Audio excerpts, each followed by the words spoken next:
Yo, what's good, people? It's your boy NinjaTea, aka the Indonesian Grime King. I'm a grime artist, born in Jakarta, the capital of Indonesia. Spent the good past few years of my life in Manchester, so I represent the 0161. First ever kind of experience with music was that I was at a car boot sale with my dad 12 years ago, so I'm 23. So I was 11, and we bought like a second-hand Spanish guitar because my dad could play a bit of guitar. So yeah, learned a few chords on that, started singing, and then for many years from 11 to 16 I was actually heavily into outside of grime and hip-hop. I'm hugely into heavy music, I'm a big metalhead. So I was actually a rhythm guitarist and clean singer in a metalcore band. Yeah, and then when I was towards the end of high school, I started spitting bars. I'm definitely a reasonably good guitarist and a decent singer. Like, everybody knows that I for sure can sing, but I'm not a great singer. And if you imagine playing guitar and singing for 5 years and only being good. I knew I had a talent for rap because the first bars that I ever wrote were sick. I still spit the same bars. I still spit some bars that I spat when I was 16, 17 now, and I noticed whoa, I'm good at this, you know what I mean? And then yeah, started spitting at 17, and then from 20 I've been serious. For me, becoming serious on music was just all my external circle telling me that I'm sick. So for the longest amount of time, from 11 to 20, doing music, I just did it casually. And then at 20, it was an epiphany. It was April 2016, around Easter times. I said to myself, at 20 years old, 2 months before my 21st birthday, let me not become a musician, but for the first time in my life, take music seriously. So instead of doing music when I felt like it, I made it a habit. I made it a habit to keep writing, keep spitting bars, actually go to studio and finish off songs. So I spent a lot of 2016 just mastering my craft, making sure that I'm a sick MC, getting my songwriting on point, actually getting content, because I've been to studio but I just kept throwing away songs, you know what I mean? And then I shot 2 music videos in 2016, and then finally in February 2017 I dropped my first piece of real rap content. I dropped a hip hop song called Ninja's 21st, and that was with a music video as well. Taking it back, I grew up in Leeds, around the area of Chapeltown. I don't know if you know or not, but it's a very Afro-Caribbean area. And I literally, when I say I'm a grime kid, I mean I'm a grime kid before hip-hop. I was into Dizzy Rascal and Wiley way before I knew who Wu-Tang and Nas were. I only learnt about Wu-Tang and Nas and American boom bap when I was 12 years old, so I was very naturally listening to grime. What it was remember, like I said, I dropped my first song in February 2017, and that was a hip hop song. Second of that, I dropped a song called Dark Bars and the Norm, accompanied with a music video that's also a hip hop song. And then in June 2017, so 4 months after my first music video single ever, I got an opportunity to do a bar session on an Indonesian hip-hop channel called 16 Bar, which converts to 16 bars. And I thought, you know what, let me go UK on this and then do grime. That grime freestyle, I'm very lucky for it to have been co-signed by Don't Flop. Went kind of semi-viral. I think subtotal online, including Facebook views, got about 100,000 views in a month. And then from that moment, I basically became the Indonesian grime king. I had no intention of being the Indonesian grime king, but then it just made sense because the only reason why my first few songs were hip hop was because I didn't know any grime producers. And shout outs 4 Limbs, that's my guy, that's my boom bap guy. He's a Manchester based hip hop producer. And then yeah, with regards to cultivating my fan base, it just made sense from that moment to carry on doing grime, because grime is where my heart's at, grime is where my energy's at. And then I think indirectly people were just saying, oh yeah, it's the Indonesian grime king, Indonesian grime king.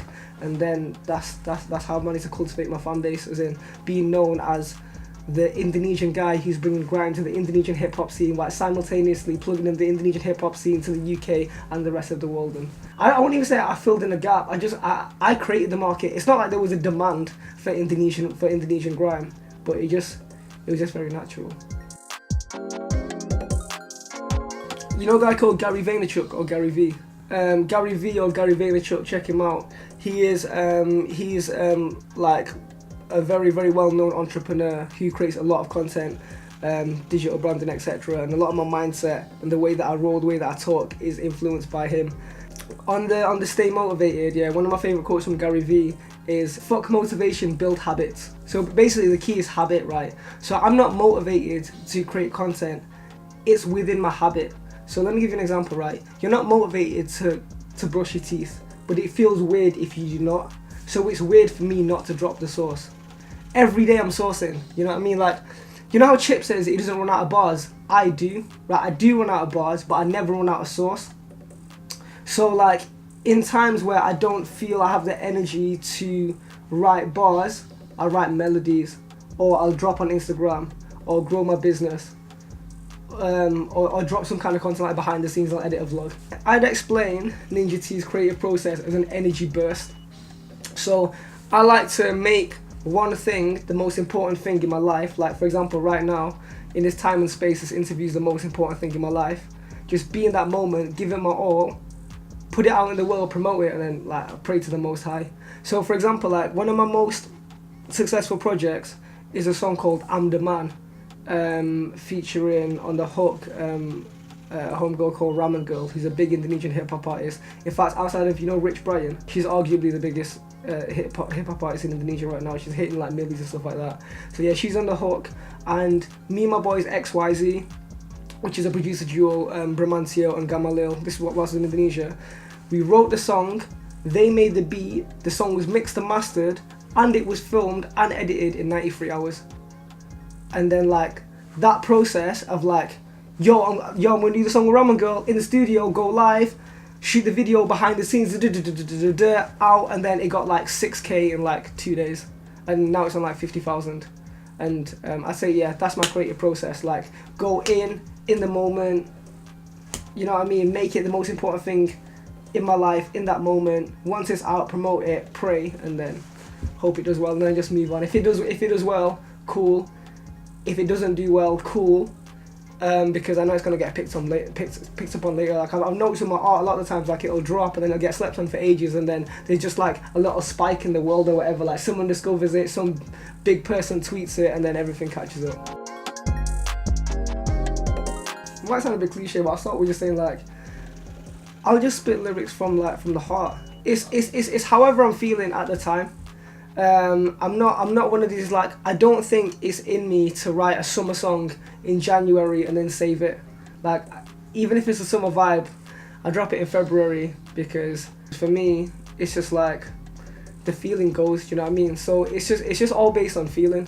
I'm not a planner. Like I'm not like, oh, let me plan a song for the girls, let me plan a song that's conscious and then drop this during a time where the world's feeling more elevated. No. Just write how I feel. Just because you speak how you feel, right? And then you type how you feel, or you should. So I just write how I feel. Obviously, like the beat helps. So I might be feeling a certain producer at a certain time, and that will aid me towards like the lyrics that I write. So if I'm feeling like Mac James, he's a grime producer, also from North Manchester, not too far from here. And he makes very kind of dubsteppy, like grime beats. So I know with him it's going to be like hype bars. And then when I'm feeling to get, you know, deep or whatever, I might holler fallings for the hip hop thing. For me, producing is a nice idea. What I mean by it is that like I'm in a very, very blessed position where, like, you know how like certain rappers might be finding beats. I got so many beats. I don't have enough bars for all these beats. I don't have enough time to write to all these instrumentals. People send me instrumentals all the time. I feel like I'd be cheating on my producers as well, because they want me to always spit on their beats. So yeah, I want to get in production. Not because I want to make beats, but just so I understand the production process, and I can just put myself in like the producer's shoes. So if I want something changing or whatever, or even if I could just edit a beat a little bit, like make the bass or whatever, I don't know what I'm talking about, but you know what I mean, deeper or higher or whatever, or make like add an extra snare, I could do that. A bit about this song, right? So Ramengvrl is one of the biggest hip hop artists in Indonesia. This video was shot in May 2017, so I toured Indonesia then. So Ramengvrl is a big Indonesian hip hop artist, and she's got a song called "I'm the Man," which is like a hip hop song. And what me and my boys Bramantio and Gamaliel. Yeah. So this is Gamaliel, and this is Bramantio, and together they make XYZ. These guys produced a grime remix of a hip hop song. So that's one of the reasons why the song's done so well is because it's a remix of a big song anyway. Like the original song's done like 700k. Ramengvrl's in the video, like I really wanted to do a song with her, but like her label didn't allow it because of I don't know why. Obviously it's label politics, isn't it? But like the way I got around it was by doing a remix of one of her songs. Unfortunately, this song didn't get on Spotify, so it's only a YouTube hit. But yeah, like I got the approval from the label to get it done. She got in the video as a cameo. Like I was in the studio with Bramantio and Gamaliel again, who makes XYZ. They produced the beat. The beat sounds like the original hip hop beat, but it's grimified, so it's like double timed.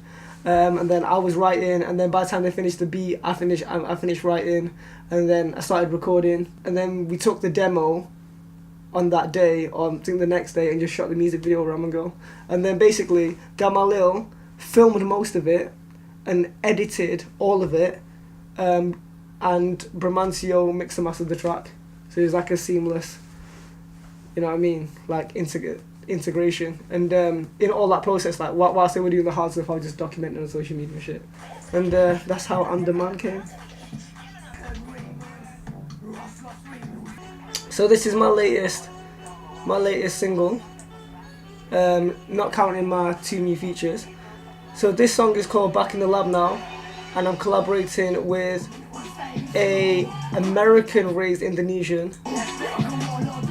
So Ben Utomo is this guy here, he is a California-raised Indonesian. Obviously I'm a British-raised Indonesian. When I say I'm Indonesian, I mean like both my parents are Indonesian.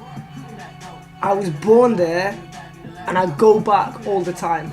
Like, no offense, but it's not like in the UK, like we have like people who are like 3rd generation Indian, like their parents haven't been to India, or they've been once or twice and they've never been and they're still saying they're Indian. Yeah, no offense to those people or whatever, but I'm really Indonesian in it. Like, I've been in Indonesia like 20 times and spent like 4 or 5 years of my life there, and I speak the language, etc. So Ben Utomo's in a similar position. So obviously we need to do, like, we fancy doing some like Skepta and ASAP Rocky shit, where like he jumped on Grime, but in a rap way. Yeah, this video was shot in Jakarta, produced by Bramantio. So again, like XYZ's Bramantio and Gamaliel, but they're individual producers as well. And Gamaliel actually directed this video. They're my boys in it. Back in the lab now. It's just about being back in the lab, cooking that dope, as in not actual dope, just music dope. Well, I'm super proud of this project. I feel like definitely put on for the culture. In terms of marketing, so I released it on my channel first, and then it took like 20k to get 20,000 views to get in 1 month. And then Ben Utomo re-uploaded it on his channel. It got a boost. I think it's on like 55k on his channel, and then like because it was originally on mine, YouTube indexes this as the main thing. So when people type in Back in the Lab Now, Ben's video doesn't show, and only my video shows. So yeah, man, it's had like over 100,000 including Spotify in like 2 months, which is dope. Oh, and also I put the instrumental out for free as well, and I put the instrumental out and the instrumental with the chorus, and we've got a few people jumping on the remix.